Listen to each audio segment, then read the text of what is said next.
ওর নাম হলো মাওলানা মমতাজুল। নাম শুনেননি ভাই? ওর নাম হলো মাওলানা মমতাজুল। আমার মনে বলে যে গোটা দুনিয়ার মধ্যে যদি 13% মানুষ পাগল থাকে, তার মধ্যে 13.5% ওই একলা।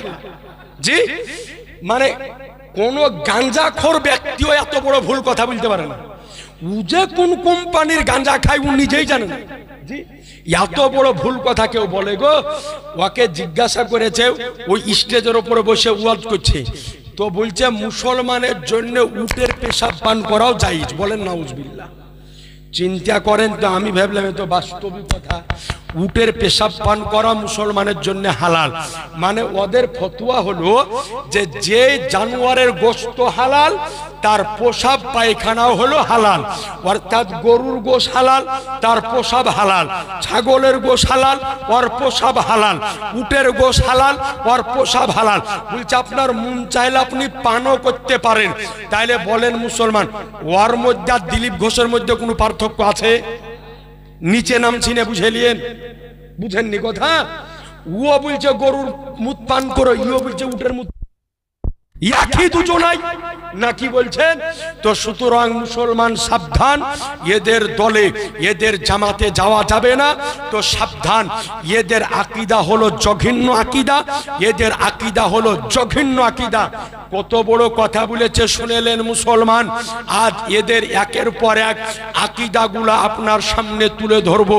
তো এই যে তারা বুকের ওপরে হাত বেঁধে নামাজ পড়ে, এদের নাম হলো ওহাবি। তো আপনাকে বলি, কিন্তু এরা নিজেদের নাম নিয়েছে আহলুল হাদিস। এ আজিজানে মোহতারাম, তো এদের ওহাবি নামটা এলো মুহাম্মদ ইবনে আব্দুল ওহাব নজদি থেকে। এ বেরাদারানে ইসলাম, আজিজানে মোহতারাম, আজ আপনাকে বলতে চাই এই ওহাবি নামটা কোথায় পেল? সৌদি আরবের বুকে এই ওহাবি নাম তারা যখন প্রচার ও প্রসার করে দল যখন তৈরি করলো, তো এই ওহাবি নামে এই দল যখন ভারতবর্ষের বুকে আসলো, ওই সময়তে ভারতবর্ষের বুকে আজকে ইংরেজদের শাসন আমল চলতেছিল, ইংরেজরা শাসন করতেছিল। আর ভারতবর্ষের মুসলমান হলো নবী প্রেমিক মুসলমান, ওলি প্রেমিক মুসলমান, পীর প্রেমিক মুসলমান। তো তারা যখন নিজেদের মতবাদ প্রচার করতে আরম্ভ করলো, ভারতের মুসলমানরা জিজ্ঞাসা করলো যে তোমাদের দলের নাম কি? তো বলল আমরা হলাম ওহাবি। তো ভারতের মুসলমানরা বললে আরে ইয়ারা তো ওই ওহাবি রে যারা সৌদি আরবে মাজার ভেঙে এসেছে, মার ঝাঁটা ঝাঁটা মেরে একে বের কর ভারত থেকে।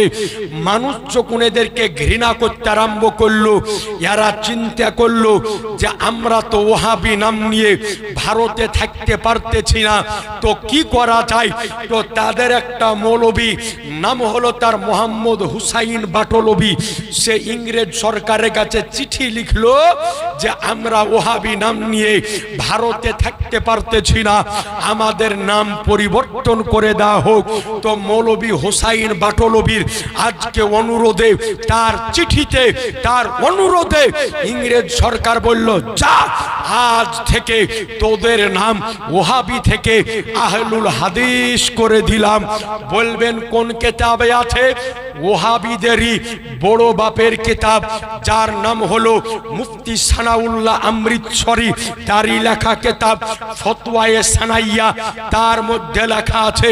এবং তাদেরই আর এক বড় বাপ নাম হলো তার নবাব হাসান খান সিদ্দিকী, তারই লেখা কিতাব আপনার মুরসালে সিদ্দিকীর দ্বিতীয় খণ্ডের 162 পেজের মধ্যে নবাব হাসান খান সিদ্দিকী নিজে লিখেছে যে আমাদের নাম ছিল ওহাবি।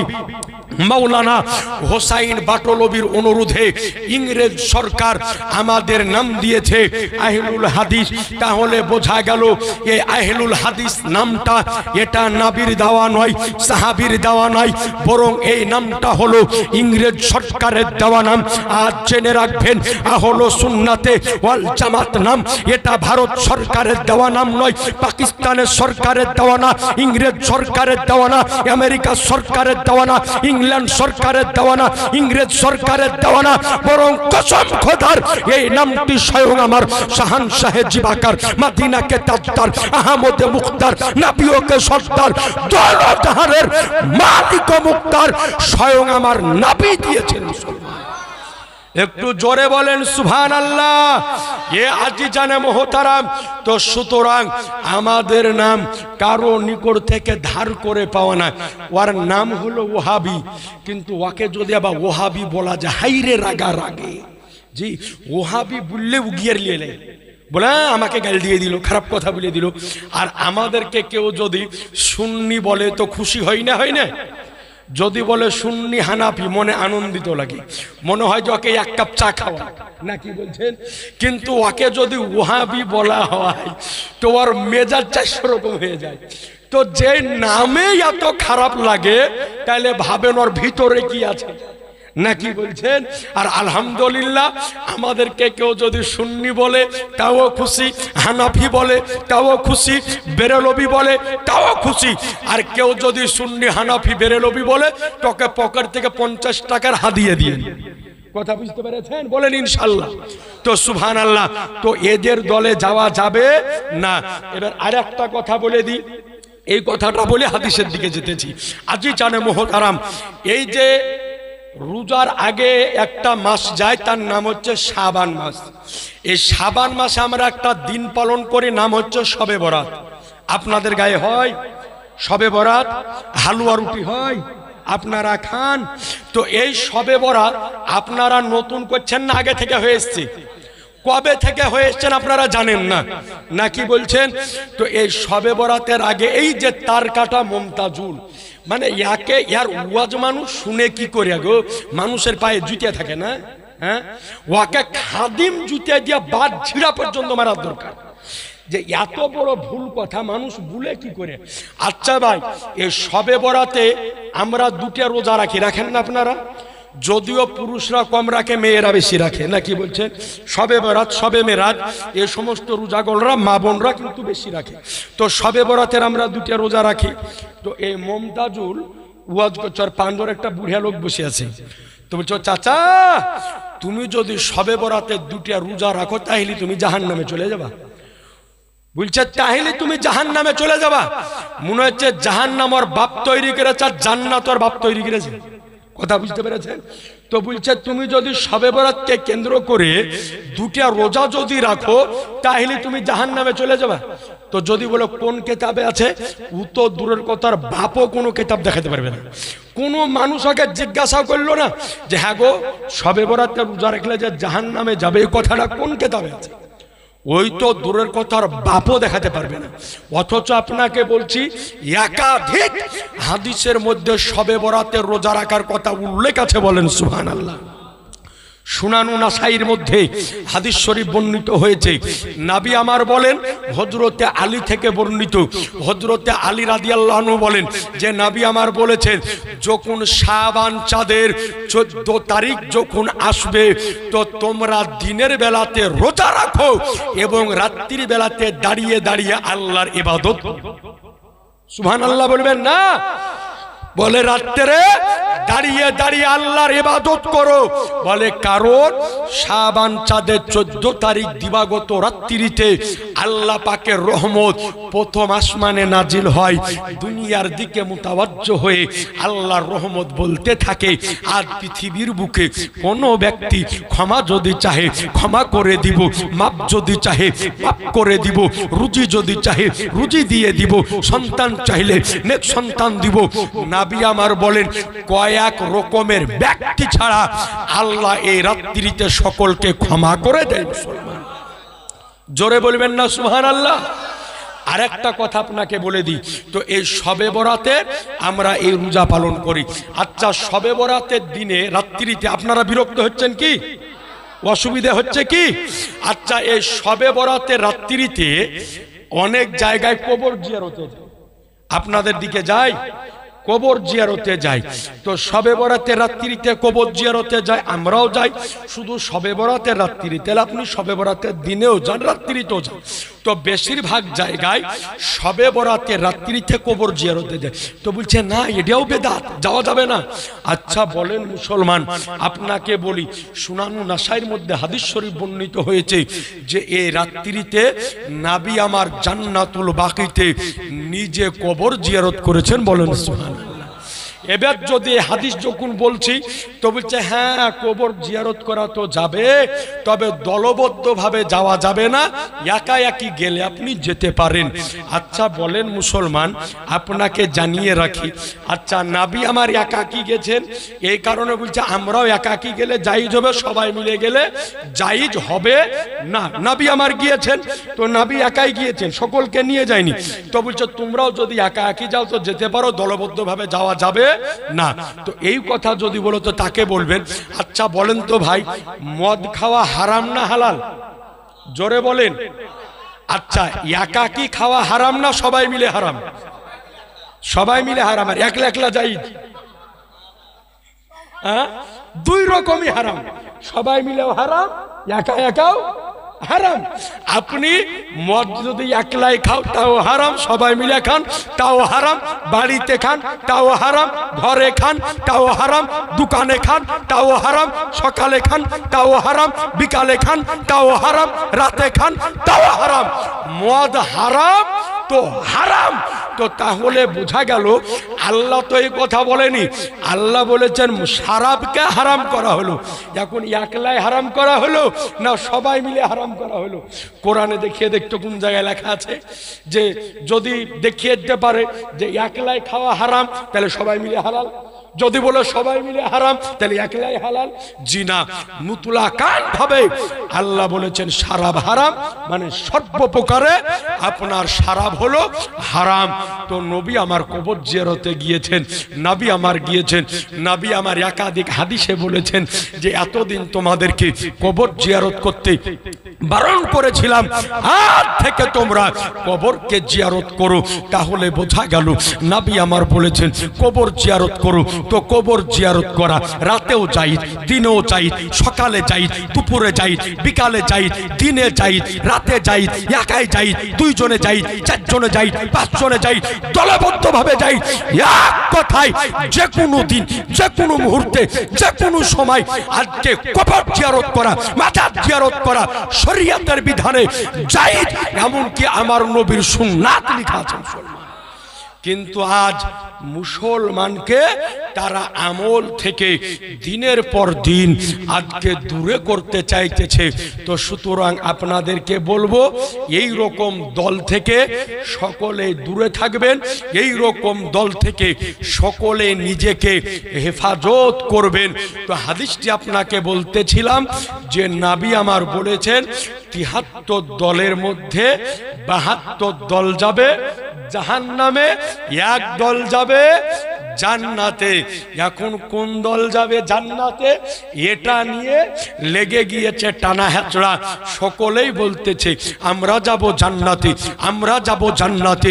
এ আজিজানে মোহতারাম, আজ আপনাকে এই কান্তনগরের জমিন থেকে জানিয়ে যেতে চাই, এই হাদিসের ব্যাখ্যা করেছে বিশ্ববিখ্যাত আজকে মুহাদ্দিস যিনাকে বলা হয় হাফিজুল হাদিস আল্লামা মোল্লা আলী কারি রহমাতুল্লাহ আলাই।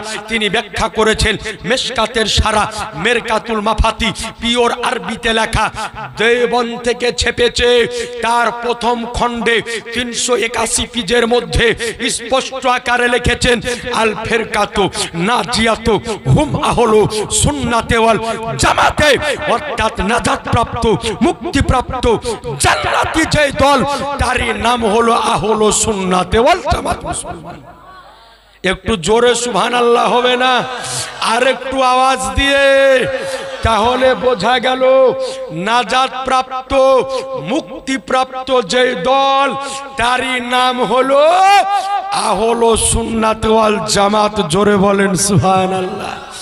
আপনার অবিশ্বাস যদি হয় তো দেবন থেকে ছেপেছে মেশকাতের সারা মেরকাত হাজির করে দেন, এখনই আপনাকে দেখিয়ে দিব।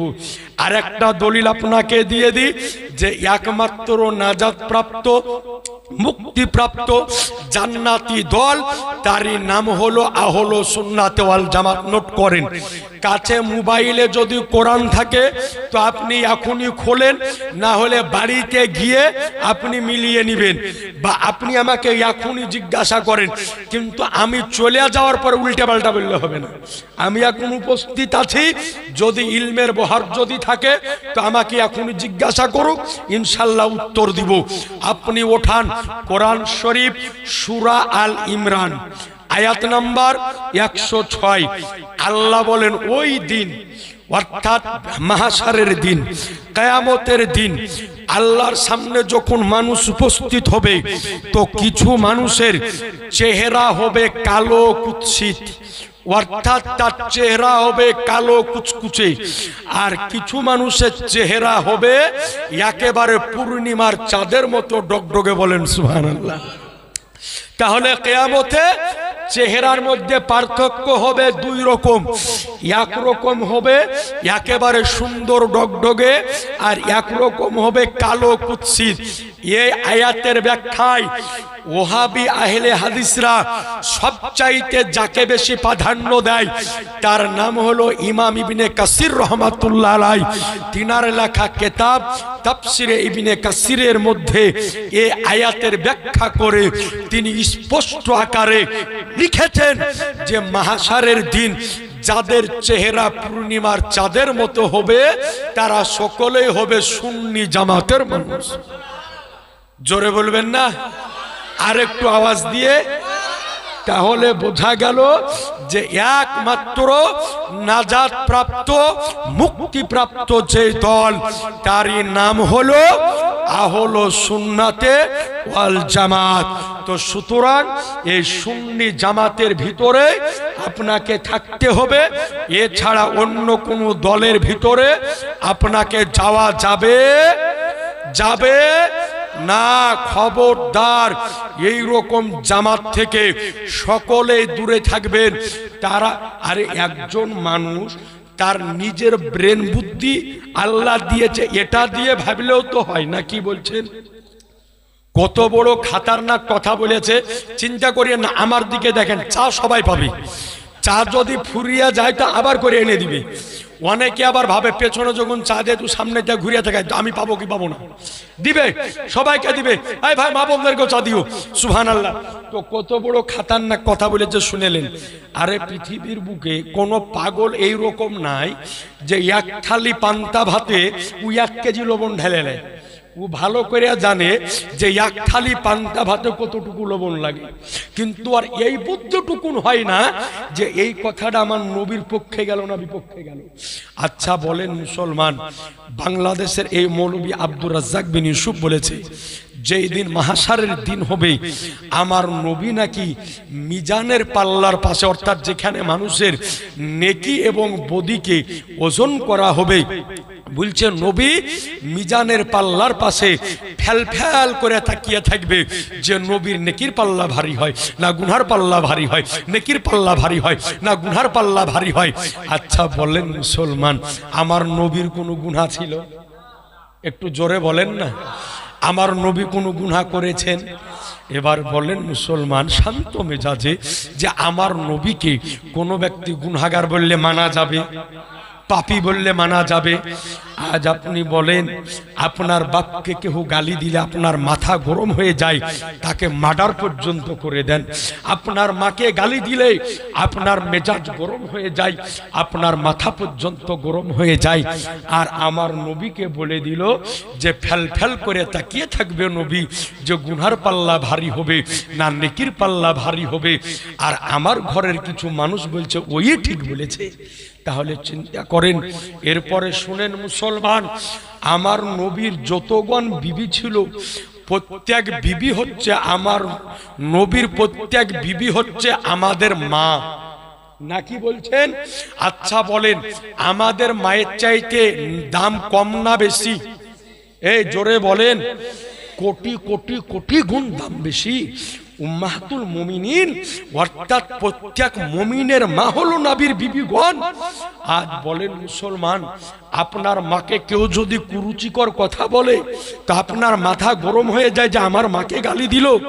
আর আমার নবীর বিবি আম্মাজান খাদিজাতুল কুবরা রাদিয়াল্লাহু তাআলা আনহা সম্পর্কে এই বাংলাদেশের এক ভাইরাস, আপনাকে প্রথমে বললাম না যে বাংলাদেশের চাইতে পাগল ছাগল কেউ আর পৃথিবীতে নাই, বলবেন প্রমাণ দেন।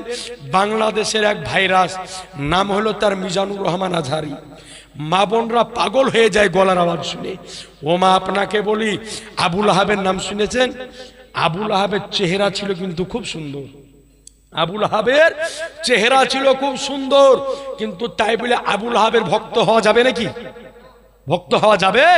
জি না। তো এই মিজানুর রহমান আজহারি আজ তার ভক্ত হয়ে যায় আমার মা বোনরা, ভক্ত হয়ে যায় কিছু শিক্ষিত সমাজ। বলছে আহা হা, কত সুন্দর কথা বলছে। আজ আপনাকে বলি, আমার নবীর বিবি সম্পর্কে, আম্মাজান খাদিজা সম্পর্কে কত বড় খাতারনাক কথা বলেছে। আম্মাজান খাদিজাকে বলেছে তালাক খাওয়া বুড়ি মহিলা। নাউজুবিল্লাহ বলেন মুসলমান। খোদা না খাস্তা কোন যুবকের মাকে তার বাপ যদি তালাক দিয়ে দেয়, দেয় না? অনেকে তালাক দিয়ে দেয় স্ত্রীকে। যদি কোনো যুবক ছেলের মাকে তার বাপ যদি তালাক দিয়ে দেয়, আর কোন ব্যক্তি ওই যুবকের সামনে তার মাকে যদি বলে আরে তুই কে রে, তুই তো তালাক খাওয়া বুড়ি মহিলা, তো ওই যুবকের মাথা গরম হয়ে যায়। আমার মাকে এত বড় কথা বললি, হয় না? হয় না? মাথা গরম হয়ে যায়। আর আমার নবীর বিবিকে বলল যে তালাক খাওয়া বুড়ি মহিলা, অর্থাৎ তারপরও আমার ঘরের কিছু যুবক বলছে ঠিকই বলেছে। চিন্তা করেন, আজ আপনাকে বলি, আম্মাজান খাদিজাতুল কুবরা রাদিয়াল্লাহু তাআলা আনহা কোন মহিলা ছিলেন? আমার রাসূলুল্লাহর আজকে সর্বশেষ বিবি আম্মাজান আয়েশা সিদ্দিকা রাদিয়াল্লাহু আনহা বলেন যে আমার নবী আম্মাজান খাদিজাকে এত মহব্বত করতেন, এত ভালোবাসতেন যে আমার রাসূলুল্লাহ যখন মক্কা থেকে মদিনাতে আসলেন, তো মক্কা শরীফে আম্মাজান খাদিজার ইন্তেকাল হয়ে গিয়েছিল। আম্মাজান আয়েশা বলেন যে আমি লক্ষ্য করে দেখতাম যে আম্মাজান খাদিজাকে আমার নবী এত মহব্বত করতেন যে যেই দিন বাড়িতে কোনো ভালো মন্দ খাবার রান্না হতো, তো আমার রাসূলুল্লাহ খাবারের বাটিকে হাতে নিয়ে মদিনার গলি গলি আজকে ইতিমের মতো ছুটে বেড়াতো, যে কোনো জায়গাতে যদি খাদিজার বান্ধবীকে যদি পাই, খাদিজার সহেলিকে যদি পাই, তো এই তরকারিটা খাইয়ে মনের আশাকে পূর্ণ করব।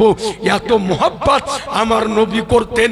আম্মাজান আয়েশা বলে যে একদিন রাত্রিতে আমি আজকে লক্ষ্য করে দেখলাম যে আমার নবীর যেই দিন আমার বাড়িতে আসার পালি ছিল, ওই দিন আমার নবী আমার বাড়িতে আসে নাই। আমি এক পা দুপা করে এগিয়ে গেলাম, তো যাওয়ার পরে দেখলাম আমার রাসূলুল্লাহ মসজিদে নববীতে সেজদারত অবস্থায় পড়ে রয়েছেন। বলে আমি নবীর সাথে সেজদায় পড়ে গেলাম। তো বলে আমি কান লাগিয়ে শুনলাম আমার নবী বিড়বিড় করে বলতেছে, আল্লাহ কাল মাহশারের দিন হবে, নফসি নফসির আলাম হবে। ওগো খোদা, এমন এক দিন হবে যেই দিন বাপ তার ছেলেকে দেখে পালাবে, ছেলে তার বাপকে দেখে পালাবে, আল্লাহ কেউ কাউকে চিনবে না। ওগো আল্লাহ, ওই দিন তুমি আমাকে আমার খাদিজার সঙ্গে মুলাকাত করায়। আম্মাজান আয়েশা বলে আমি বললাম ইয়া রাসূলুল্লাহ, আপনি খাদিজাকে ভালোবাসতেন আলহামদুলিল্লাহ, কিন্তু ইয়া রাসূলুল্লাহ খাদিজা দুনিয়ার বুক থেকে বিদায় হয়ে গিয়েছে। তো ইয়া রাসূলুল্লাহ আমরা আপনার বিবি আছি, তো খাদিজার কথা এত কেন বলেন? তো নবী আমার বললেন যে আয়েশা শোনো, মক্কা ধাত্রীতে যখন আমি কলেমার প্রচার আরম্ভ করলাম, মক্কার কাফেরেরা কোনো মুহূর্তে আমার মাথার উপরে উটের পচা ভুঁড়ি চাপিয়ে দিয়েছে, কোনো মুহূর্তে আমাকে পাথর মেরে রক্তাক্ত করেছে, কোন মুহূর্তে আজকে আমার গলাতে গামছা পেঁচিয়ে আমাকে হত্যা করার পরিকল্পনা করেছে, কোন মুহূর্তে আমাকে একঘরে করে দেওয়া হয়েছে, কোন মুহূর্তে আমাকে বয়কট করে দেওয়া হয়েছে। শোনো আয়েশা, ওই মুহূর্তে মক্কা ধাত্রীতে আমার পাশে একমাত্র খাদিজা ছাড়া দ্বিতীয় কেউ ছিল না। বলো শোনো আয়েশা, যখন হেরা পর্বতে আমি উঠে যেতাম, কোরআন যখন নাজিল হতো, তো আমি 3 দিন 4 দিন হেরা পর্বত থেকে নিচে নামতাম না। তো আমার জন্য আমার খাদিজা খাবার আর পানি নিয়ে খালি পায়ে পাহাড়ের উপরে যখন চড়তো, তো আমার খাদিজার পা ওই পাহাড়ের পাথরে কেটে রক্ত বের হয়ে যেত। তো শোনো আয়েশা, রক্ত বের হয়ে পাহাড়ের পাথর রক্তে রঙ্গিত হয়ে যেত। তো শোনো আয়েশা, তোমরা সকলেই হলে আমার সুখের দিনের বিবি, কিন্তু একমাত্র আমার দুঃখের দিনের বিবি ছিল হযরতে খাদিজা। এত মহব্বত করতেন। নবীর উপরে কোরআন নাজিল হচ্ছে, আম্মা জান খাদিজা খাবার নিয়ে যাবেন। আজ আপনি হেরা পর্বত যদি দেখেন, এখন উঠার জন্যে লিফট আছে, সিঁড়ি আছে, ওই সময়তে কিচ্ছু ছিল না। আম্মা জান খাদিজা আমার নবীর জন্য খালি পায়ে খাবার নিয়ে উপরে উঠতেন। আমার নবী বসে আছেন, ইবাদতে মগ্ন আছেন, জিবরিল আমিন কোরআন নিয়ে আসতেছেন। আসার পরে নবীকে আমার বলতেছেন, জিবরাইল, ইয়া রাসূলুল্লাহ, আল্লাহর সালাম কবুল করেন। আমি জিবরাইলের সালাম কবুল করেন। ইয়া রাসূলুল্লাহ, আপনার খাদিজা যখন বাড়িতে আসবে, আপনার নিকটে আসবে, তো আপনার খাদিজাকে খুশির সংবাদ শুনিয়ে দিয়েন যে আল্লাহ পাক স্বয়ং আপনার খাদিজাকে আল্লাহ পাক নিজে সালাম পাঠিয়েছেন। একটু জোরে বলেন না। নবী আমার আম্মা জান খাদিজার কোলে মাথা দিয়ে আরাম করতেছেন। তো নবী আমার বলতেছেন, খাদিজা আমার জন্য জীবনের সব বিলীন করে দিলে, টাকা পয়সা সব দিয়ে দিলে, আমার জন্য সব উৎসর্গ করে দিলে, তো খাদিজা আমার জন্য কিছু, আমার কাছে কিছু চাইবে না? তো আম্মা জান খাদিজা বলেন, ইয়া রাসূলুল্লাহ, আপনার নিকটে আমার 3টে চাহনি আছে। তো বলে, খাদিজা কি বলো? তো বলে, ইয়া রাসূলুল্লাহ, আমি খাদিজার ইন্তেকাল যখন হয়ে যাব, আমি খাদিজা মারা যখন যাব, তো আমি খাদিজার জন্য দুনিয়ার বুক থেকে কোন দোকান থেকে কাফন জানে আনা না হয়, ইয়া রাসূলুল্লাহ, আপনার একটা জুব্বা ফেড়ে আমার জন্য যেন কাফন তৈরি করা হয়। একটু জোরে বলবেন না। বলে, ঠিক আছে খাদিজা, মেনে নিলাম। বলে, এরপরে হলো, ইয়া রাসূলুল্লাহ, আমি খাদিজার ইন্তেকাল যখন হবে, আমি খাদিজাকে যেই কবরে রাখা হবে, ওই কবরে আমাকে রাখার আগে ইয়া রাসূলুল্লাহ আপনি একবার আগে শীত হয়ে শুয়ে যাবেন। মুসলমান বলে, ইয়া রাসূলুল্লাহ, এরপরে আমাকে দাফন করে সবাই যখন বাড়ি চলে আসবে, ইয়া রাসূলুল্লাহ আপনি কিন্তু আসিয়েন না, আমার কবরের উপরে বসে থাকবেন। মুনকার নাকির যখন আমাকে প্রশ্ন করবে, আমার প্রশ্নের উত্তরগুলো আপনি দিয়ে চলে যাবেন। একটু জোরে বলেন না। আম্মা জান খাদিজার ইন্তেকাল হলো, আমার রাসূলুল্লাহর জুব্বা মুবারক ফেড়ে আজকে কাফন তৈরি করা হলো। এরপরে খাদিজার কবরে নবী আমার শুয়ে গেলেন। দাফন করার পরে সব যখন চলে গেল, আমার নবী কবরের উপরে বসে, মুনকার নাকির আসে না। দীর্ঘক্ষণ অতিবাহিত হওয়ার পরে জিবরিল আমিন বলতেছেন, ইয়া রাসূলুল্লাহ, আপনি আর অপেক্ষা করিয়েন না, আপনি বাড়ি চলে যান, কারণ আপনার খাদিজাকে আল্লাহ এত ভালোবাসে যে মুনকার নাকিরের প্রশ্নের উত্তর স্বয়ং খোদা দিয়ে দিয়েছেন। আজ আপনাকে বলি, এই খাদিজা সম্পর্কে এই রকম কুমন্তব্য, কুরুচিকর মন্তব্য করেছে এই বাংলাদেশের মিজানুর রহমান আজহারি। আর তার কথা শুনে আমাদের ঘরের যুবক ছেলে আজকে দিওয়ানা হয়ে যাচ্ছে। মা বোন, আপনাকে বলি যে আজ পৃথিবীর বুকে সুন্দরী মহিলা থাকতে পারে, অর্থবিত্ত মহিলা থাকতে পারে, কিন্তু আম্মা জান খাদিজার মতো কেউ হবে না। তিনি যদি স্বামীর এতটা সেবা করে, তো আপনাকে কেমন করতে হবে? জি আপনাকে শেষ মুহূর্তে কথাটা বলে দিই।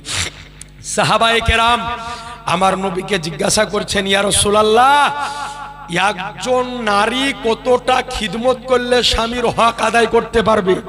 তো নবী আমার বলছেন, কোন স্বামীর শরীরে যদি পচড়া ঘা যদি হয়ে যায় আর কোন স্ত্রী ওই ঘাকে চেটে যদি জিভ দিয়ে পরিষ্কার করে দেয়, এরপরেও একজন নারী তার স্বামীর হক আদায় করতে পারবে না। চিন্তা করেন কতটা হক আপনার আছে। তো সুতরাং আপনার স্বামী যদি বেঁচে থাকে আপনি তার সেবা করবেন, আর আপনারও যদি স্ত্রী থাকে আপনিও তার সেবা করবেন, কারণ ইসলাম স্বামী স্ত্রী দুজনকে হক দিয়েছে। আপনাকে বলি যে স্ত্রী কেমন জিনিস বুঝেলেন। আমি যখন বেরেলি শরীফে পড়তাম তো আমার মসজিদের পাশেই একটা বয়স্ক লোক ছিল, কোটি কোটি টাকার মালিক, নিজে ছিল আপনার কলেজের প্রিন্সিপাল, রিটায়ার্ড হয়েছিল। এক ছেলে কলেজের প্রিন্সিপাল, চাকরি চলতেছিল। এক ছেলে কলেজের এক ছেলে সরকারি ইঞ্জিনিয়ার, এক টাইমে আপনার হাই স্কুলের হেডমাস্টারনি, কোটি কোটি টাকার মালিক। তো ওই মানুষটাকে দেখলাম যে তার স্ত্রী যেই দিন ইন্তেকাল করলো, আমি জানাজার নামাজ পড়ালাম।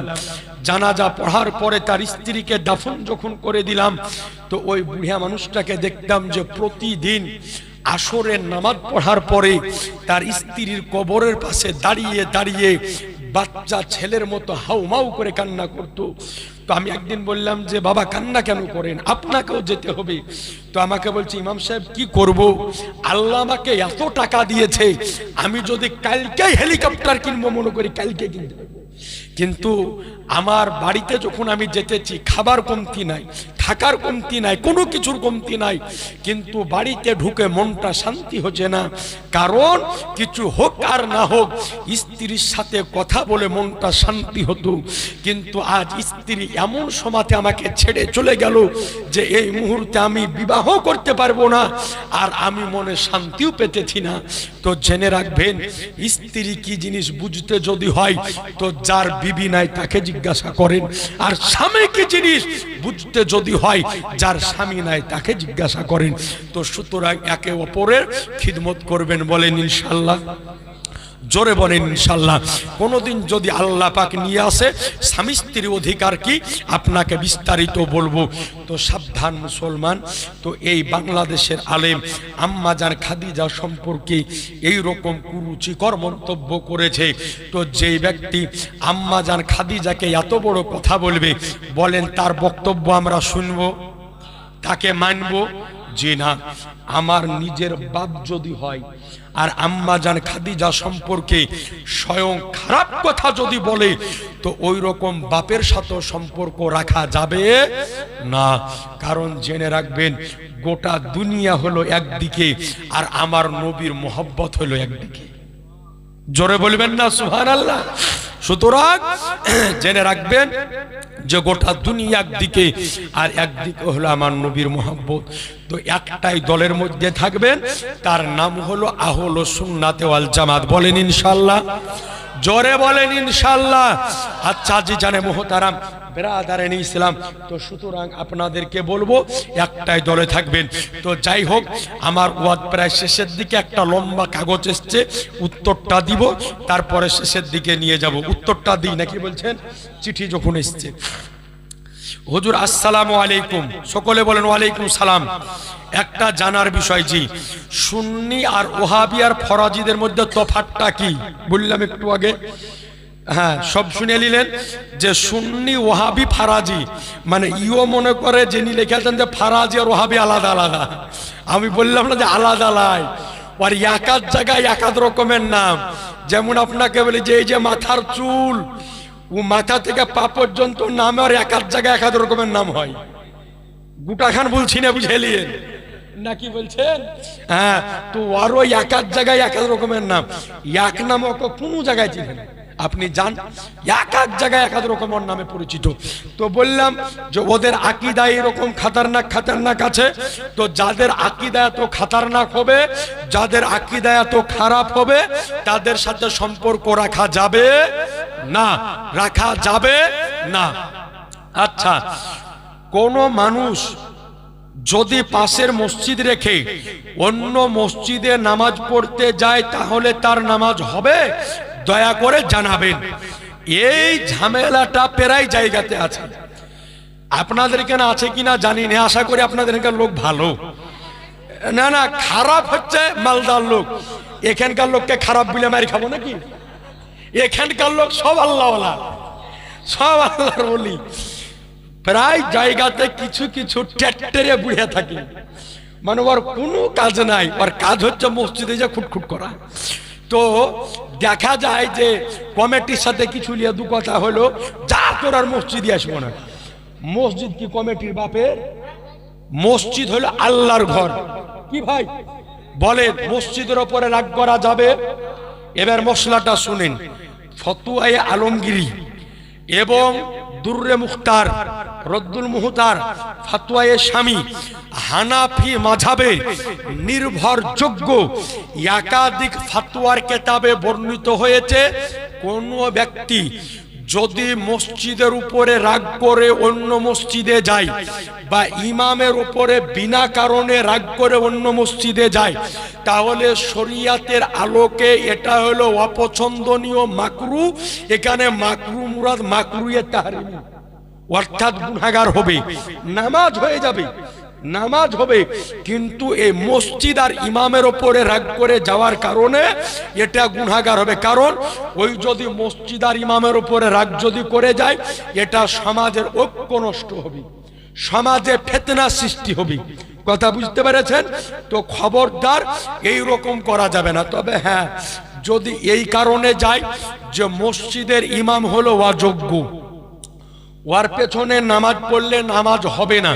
অনেক মসজিদে কিছু ন্যাংড়া খুঁড়া ইমামও আছে যার কেরাত শুদ্ধ নাই, যে ঠিক করে নামাজ পড়াতে জানে না। এই কারণে যদি যায় কোনো জ্ঞানী ব্যক্তি, যে ইনার চাইতে আমার জ্ঞান বেশি, আমি হাদিস কোরআন বেশি বুঝি, তো এর কেরাত শুদ্ধ নাই, কোরআন পড়া শুদ্ধ নাই, এর পেছনে নামাজ হবে না, এই কারণে যদি যায় তাহলে গুনাহ হবে না। আর যদি কমিটির ওপর রাগ করে আর মসজিদের ওপরে রাগ করে যদি যায় তাহলে কিন্তু গুনাহগার হবে। কথা বুঝে নিয়েছেন? আমি দুই রকমই কিন্তু বলে দিলাম, ঠিক? আচ্ছা, এরপরে চলেন, মসজিদ ও মাদ্রাসার কমিটি কেমন হওয়া উচিত? এটা আরো খাতারনাক প্রশ্ন। বছরে যদি 150-200 জালসা করি তো 100টা স্টেজে প্রশ্নটাই আসে। কারণ এখন বেশিরভাগ মসজিদে ওই লোককে কমিটি বানানো হয় যে মসজিদের জানলা করা ওটাই জানে না, মানে ও ভুল করে মসজিদে ঢুকে না, খালি জুমার দিনে ঢুকে ইমামের খুতবা চলছে আর ঢুকছে।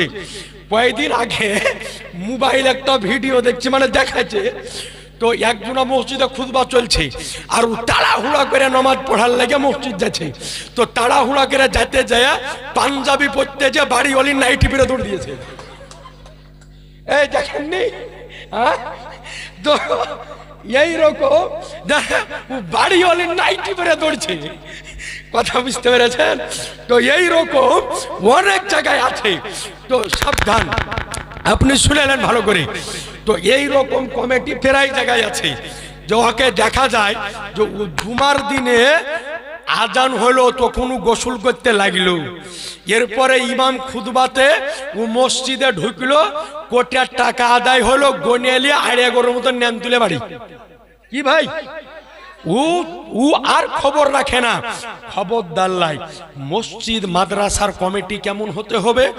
ইমানদার ব্যক্তি হতে হবে, গুনাহগার ব্যক্তি জানে না হয়, পাপী ব্যক্তি জানো না হয়, জানে আমানত রক্ষাকারী ব্যক্তি হয়। অর্থাৎ মসজিদ মাদ্রাসার টাকা এদিক ওদিক জানে করে না দেয়। কথা বুঝে যায়? অনেক জায়গায় দেখা যায় প্রায় মসজিদে 2 লাখ 5 লাখ 10 লাখ টাকা ক্যাশ থাকে ফান্ডে। তো দেখা যায় যে ক্যাশিয়ার সাহেব ও টাকা ওর ব্যবসায় লেগে দিয়ে বলে না, অনেক জায়গায় হয়। তো দেখা যায় যে এবার কমিটি হিসাব লোয়ার লেগে বসলো গ্রামের মানুষ, তো ক্যাশিয়ারকে বললো তোমার কাছে 5 লাখ জমা আছে দিও, তো বলছে 5 দিন পরে দিব, মানে ও মাল অন্য জায়গায় লাগিয়ে দিয়েছে, ও বের করে এনে এবার দিবে। কি ভাই, খবরদার লাই, এই ব্যক্তি হলো আমানতের খিয়ানতকারী, এই ব্যক্তিকে রাখা যাবে না। এই রকম ব্যক্তি জানে না হয়। আর আপনি জানেন, কথাটা ভালো করে শুনেলেন, প্রায় জায়গাতে মসজিদের ইমামের সবচাইতে বড় দুশমনের নাম হলো কমিটি। আপনি লক্ষ্য করে দেখেন প্রায় জায়গাতে ওর কোনো কাজ নাই, খালি ইমামের পেছনে গুড়গুড় গুড়গুড় করে লাগে। ও বুড়া মানুষ, বাড়িতে কাজ নাই, যায় ইমামের সাথে ইডিয়া কেন হলো না, ইডিয়া কেন হলো না, মানে বাড়িতে বাড়িওয়ালির সাথে বন্তি পড়ে না, বাড়িওয়ালিকে কিছু বললাকে দিবে মুক্কা, ইয়াল্লাকে মসজিদে যে ইমামের পেছনে কুট কুট কুট কুট করে লাগে থাকে। সাবধান মুসলমান, আমার মনে বলে না ওই লোককে একদিন টাইনিয়া মুসাল্লায় গিয়ে দিতে হবে, পড়া নামাজ দেখি তোর কতটা ক্ষমতা। জি আপনাকে বলি, ইমামের সমালোচনা করা খুব সোজা, কিন্তু ইমামের জায়গাতে দাঁড়ানো হলো খুব কঠিন। আপনাদেরকে বলি, পরীক্ষা যদি করতে হয় তো জুমার দিনে যেখানে মিম্বার আছে গোটা মসজিদ ভরপুর থাকবে, আপনাকে খুতবা পড়তে মানে খালি মিম্বার উপরে উঠে দাঁড়াবেন, আপনার পা যদি ভয়ে থরথর করে না কাঁপে। কারণ মিম্বার ওই জায়গাতে হয় যে জায়গা থেকে সমস্ত মুক্তাদিকে দেখা যায়। যখনই তাকাবেন রে বাপরে সামনে 600 লোক, 1000 লোক, আপনার অটোমেটিক ভয়ে কাঁপবে। আর ওই জায়গাতে দাঁড়িয়ে একজন ইমাম খুতবা দেয়। তো সাবধান মুসলমান। তো সুতরাং এই রকম ব্যক্তিকে কমিটি করবেন আর ইমামকে ভালোবাসবেন, ইমামকে মহব্বত করবেন। কোন ইমাম যদি আপনার অপছন্দ হয়, কোনো অন্যায় যদি করে যেটা শরীয়তের বিধানে গ্রহণযোগ্য নয়, তো আপনার দায়িত্ব হলো কমিটির লোকজন মিলে ইমাম সাহেবের কাছে গিয়ে তাকে বলা যে আপনার দ্বারা এই কাজ হয়েছে, আপনি শুধরে যান। যদি শুধরে যায় আলহামদুলিল্লাহ, না শুধরালে তিনাকে সসম্মানে ইজ্জতের সহিত যে বাবা এতদিন থাকলেন, আজকে আপনি আমাদের নিকট থেকে বিদায় নিয়ে চলে যান। কথা বুঝতে পেরেছেন? তাই বলে মার শালাকে ধর শালাকে করা যাবে না। প্রায় জায়গাতে এরকম হয় গো। সাবধান মুসলমান, খবরদার লাই, আপনি তার পেছনে ইক্তাদা করেছেন, তার পিছনে নামাজ পড়েছেন, খবরদার নয়, এই রকম কাজ করা যাবে না।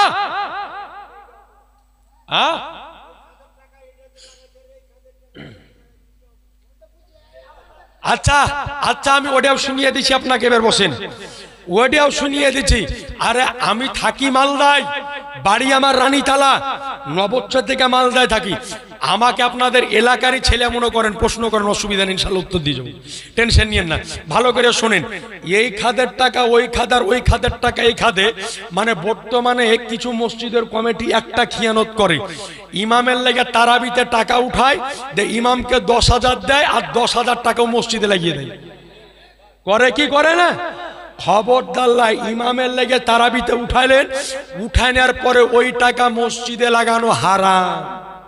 কথা বুঝলেন? ওই টাকা আপনাকে ওই ইমামকেই দিয়ে দিতে হবে, অন্য খাদে লাগাতে পাবেন না। শুনেন, শেষ করিনি, সব আসবে একের পর এক।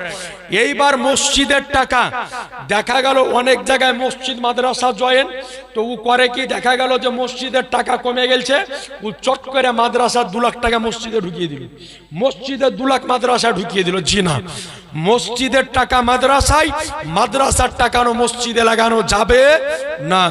এমনকি ফাতুয়ার কিতাবে লেখা হয়েছে যে মসজিদের লোটা যে বদনা থাকে না, এখন ট্যাপ হয়েছে, কিন্তু আপনাদের আগের যুগে তো বদনাই ছিল না বাবা, বদনাতে উজু করত মানুষ, টিবল চিপে বদনা উজু করত। তো মশলাতে লেখা আছে মসজিদের বদনা লোটা ঈদগাহ তো ব্যবহার করা যাবে না। কথা বুঝতে পারলেন? মসজিদের লোটা ঈদগাহ তো ব্যবহার করা যাবে না। তো যেখানকার টাকা সেই খাদে সেই টাকা আপনাকে লাগাতে হবে, অন্য খাদে লাগানো যাবে না। মসজিদের টাকা মসজিদে, মাদ্রাসার টাকায় মাদ্রাসায়, ঈদগাহার টাকা ঈদগাহ, কবরস্থানের টাকা কবরস্থান, অর্থাৎ এগুলানে আপনাকে লাগিয়ে দিতে হবে। মশলা বুঝতে পারলেন? তো ইমামের জন্য টাকা উঠাবেন, ওটা ইমামকে দিয়ে দিবেন। ওই টাকা আবার অন্য খাদে লাগালে আপনি গুনাহগার হবেন, পাপী হবেন। তো কমিটি হতে হবে আল্লাহর ভয় যেন অন্তরে থাকে তার। কথা বুঝলেন? দ্বিতীয় নাম্বার হলো ইমামের সাথে কথা বলার ভদ্রতা, শালীনতা বজায় যেন রাখতে পারে। কথা বুঝলেন? এই রকম ব্যক্তিকে মসজিদ মাদ্রাসার কমিটি বানাতে হবে, যাতে কমপক্ষে 5 ওয়াক্তের নামাজটা পড়তে যায়। না তো আজকাল কমিটি বানানো হচ্ছে যে ও টাকা দেখে, ও চাহে সুদখোর হোক আর মদখোর হোক, নাকি বলছেন আপনাকে কি বলবো, আজ আপনাকে বলি, হ্যাঁ টাকাওয়ালাকে না, খবরদার লাই, আপনাকে বলি,